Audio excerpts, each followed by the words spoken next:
Salam əziz mamaşkalar. Mamaşkalar podkastının ikinci epizodunda hər birinizi xoş gördük. İsti çayınızı və ya kofenizi hazır eləyin. Çünki bu dəfəki podkastda mənim üçün analıq dövrünün ən emosional və bəlkə də ən ilahi tərəfi olan süd vermə dövründən danışacağam. Və onu da qeyd etmək istəyirəm ki, burada danışdıqlarım sırf mənim özümə aid olan təcrübələrimdir ki, ana olmağa hazırlaşan və yaxud artıq ana olan xanımlarla bölüşürəm öz təcrübələrimi. Bu dövr, laktasiya dövrü haqqında əgər kiminsə daha maraqlı və yaxud daha ətraflı bir informasiya, təcrübələri varsa, bizimlə paylaşa bilərsiniz. Əslində ilk növbədə onu etiraf etmək istəyirəm ki, analıq dövründə mənim ən sevdiyim, xatırlayanda içimi ən çox isidən dövr məhz bu dövr olmuşdu, laktasiya dövrü. Çünki bu dövrdə bir ana kimi balamla olan aramdakı bağı daha açıq, daha aydın hiss eləyirdim. Amma hər şey elə də asan başlamamışdı. Ana olmadan öncə öz fiziki göstəricilərim, bədən quruluşum məndə elə bir düşüncə yaratmışdı ki, bu proses məndə alınmayacaq və yaxud da ki, südüm olmayacaq. Amma öz daxilimdə düşünürdüm ki, körpə üçün ana südü çox faydalıdır və önəmlidir və qarşıma məqsəd qoymuşdum ki, mən mütləq ilk ili ana südü ilə qidalandıracağam və ilk dəfə mən artıq uşağımı ana südü ilə qidalandıranda bu proses bizdə elə ilk dəfədən çox uğurlu alındı və o qədər sevinirdim, hətta özümlə qürur duyurdum. Yəni bu hiss tamamilə başqa bir şey idi. İlk günlər bir şeyi fərq etdim və bir anlıq narahat oldum ki, südün rəngi ilk dəfə çox açıq və duru idi və yeni ana olanlara səslənmək istəyirəm ki, qətiyyən qorxmayın. Uşaq ana südünü qəbul etdikcə südün həm miqdarı, həm rəngi, həm də tərkibi dəyişir, tündüləşir. Təbii ki, qidalanmadan da çox şey asılıdır. Uşaq artıq sizdən südü əmdikcə, o loru dildə də səslənsə, süd artmağa başlayır. Bu dövrdə çəkim paralel olaraq yenidən artmağa başlayırdı. Normalda çəkim mövzusunda mən nə qədər həssas olsam da, həmin günlərdə bunu qətiyyən dərd etmirdim. Çünki həmin anlar, o qucaqlaşma, o qucağımda olarkən mənimlə balam arasındakı olan bağı hiss eləyirdim və həmin an yalnız bizim ikimizə aid idi və sanki özümdən asılı olmayaraq bir ilahi bir bağ hiss eləyirdim uşağımla mənim aramda. Fiziki olaraq, həm fiziki olaraq bədənimdən balama keçən o enerjini, o istiliyi hiss edirdim və bir saf duyğular sanki məni əhatə eləyirdi.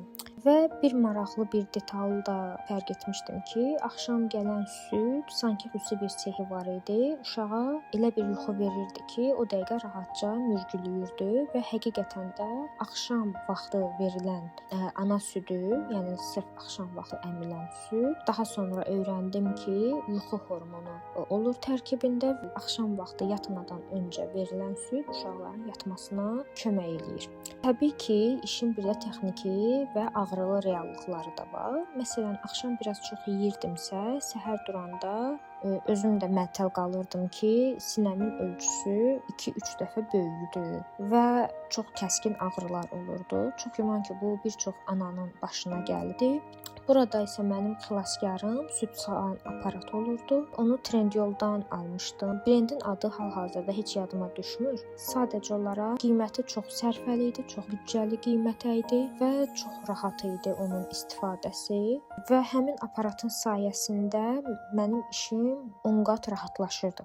Həm o dözülməz ağrıları götürürdü, həm şişkinliyi götürürdü, həm də mənə sərbəstlik verirdi. Məsəl üçün mən harasa ya getməli idimsə və yaxud da məsələn elə olurdu ki, özüm də yuxulu olurdumsa, mən ehtiyat olaraq sağırdım həmin aparat vasitəsilə və xaladenikdə, soyuducuda onu saxlayırdım.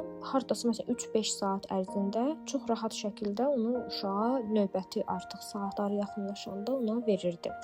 Bir çox anaların bu başına gəldi. Geyimlərim də artıq çiklənmir, bir növ belə deyək. Süd sağan aparatı mənə xeyli kömək oldu.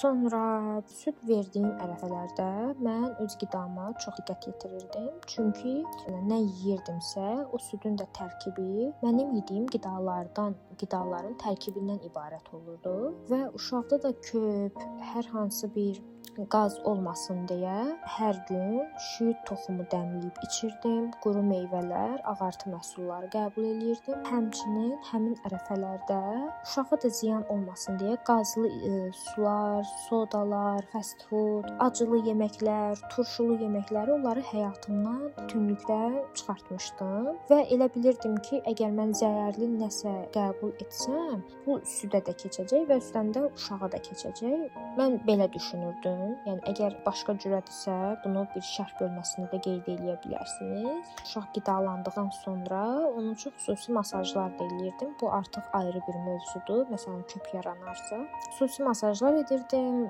Ətrafımda mənə yeməklə bağlı çoxlu məsləhətlər verirdilər. Yəni bu yeni ana olan qadınların yəqin ki, kabusudur. Hər kəs məsləhət verir ki, bunu ye, filan şey ye, yağlı ye, quymaq ye, nəyi? Mən əslində qalsa heç çox yeməyə gəldikdən sonra quymaq olsun, sonra xəmirdən, undan hazırlanan yeməkləri yeməmişəm və heç ürəyimdən də keçməyibdi.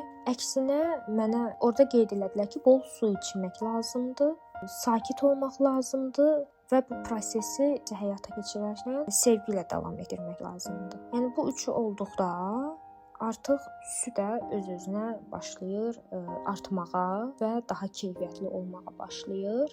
Çünki insan stresi uzaqlaşdıranda artıq bədən də bir növ fokuslanır ki, mən uşağım üçün qida hazırlanmalıyam. Ana ilə bala arasındakı o bağ, bu proses zamanı mən onu hiss elədim. Bir daha qeyd eləmək istəyirəm ki, bu danışdıqlarım, təcrübələr sırf mənim öz şəxsi təcrübələrimdir və hər qadının bədəni, hər ananın hekayəsi fərqli olur. Elə analar var ki, nə qədər istəsələr də südləri gəlmir və ya da çox az olur. Bu çox normal bir şeydir. Südün olmaması yaxşı ana olmamaq demək deyil. Yəni bu tamamilə normal bir şeydir. Bəzən olur ki, yeni ana olanlar ona görə də stressə düşürlər, stresslə üzləşirlər, qınanırlar ki, ay sənin südün yoxdur, ay sən süni qida verirsən. Bu əslində qalsa analıq bununla ölçülmür. Əsas odur ki, ananın ürəyi necə hiss edirsə, balası üçün nəyi yaxşı bilirsə, onu da eləyir və istəmərəm ki, yeni ana olan kəslər buna görə qınanılsınlar və mən əminəm ki, heç kim istəməz ki, uşağı üçün nə isə pis olsun. Hər şeyin ən yaxşısını istəyirlər analar və bu tamamilə normaldır. Əgər süd gəlmirsə və ya da həmin o südün tərkibi uşaq üçün uyğun deyilsə, tamamilə normaldır. Əsas odur ki, ananın ürəyi rahat olsun, balası sağlam böyüsün. Laktasiya dövrünün ən çətin mərhələsinə gəl keçmək istəyirəm. Süddən kəsmək dövrü. Heç istəməsəm də artıq 11-ci ayda mən bunu etməli oldum. Yəni 11-ci ayda tam olaraq artıq süddən kəsdim. 8-ci aydan etibarən artıq bu süd vermə prosesi azalmağa başladı. 11-ci ayda isə tamamilə artıq süddən kəsdim uşağı. Çünki uşağın dişləri çıxmağa başlamışdı və dişləri ilə məni əməlli başlı incidirdi. Dözə bilmirdim. Çünki balaca uşaqların ilk dəfə dişləri çıxanda onlarda başlayırlar o dişlərini oynatmağa. Əllərinə nə keçirsə onu başla dartırlar və bu da əslində qalsa ağrıdırdı adamı. Mən də ona görə dayandırdım. Artıq dözə bilmədim. Dedim, day bəsdir. Həm də aparatla mən südü sağıb verirdim və həmin ərəfədə necə deyim də artıq o ağrılara da dözə bilmirdim və əlavə qidaya da keçmişdi artıq. Yəni meyvə püresi, tərəvəz püresi, artıq bunları da keçməyə başlamışdı və bir də başqa bir süd əvəz edicisi də verirdim paralel olaraq. Gördüm ki, artıq elə də bir mahiyyəti qalmayıb. Çünki əslində qalsa uşaq heç əmmirdi südü. Sadəcə olaraq məni incidirdi və mən də artıq dedim ki, vəsə, bu qədər bəsdir. Artıq bu mərhələ bitir və dayandırmalıyıq.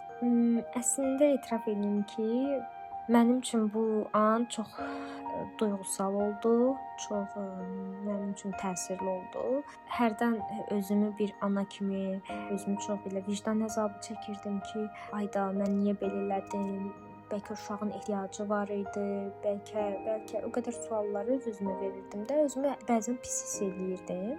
Amma sonra artıq başa düşdüm ki, yox, bu artıq böyüyür. Uşaq artıq böyüməyin qaydası budur və bunu artıq dayandırmalıyam. Və mənə maraqlıdır ki, bizim süd verən mamalarda bu proses necə keçdi və ilk süd verdiyiniz anda özünüzü necə hiss eləmişdiniz? Süddən asanlıqla kəsdiniz, yoxsa sizin üçün də bu belə ağrılı oldu?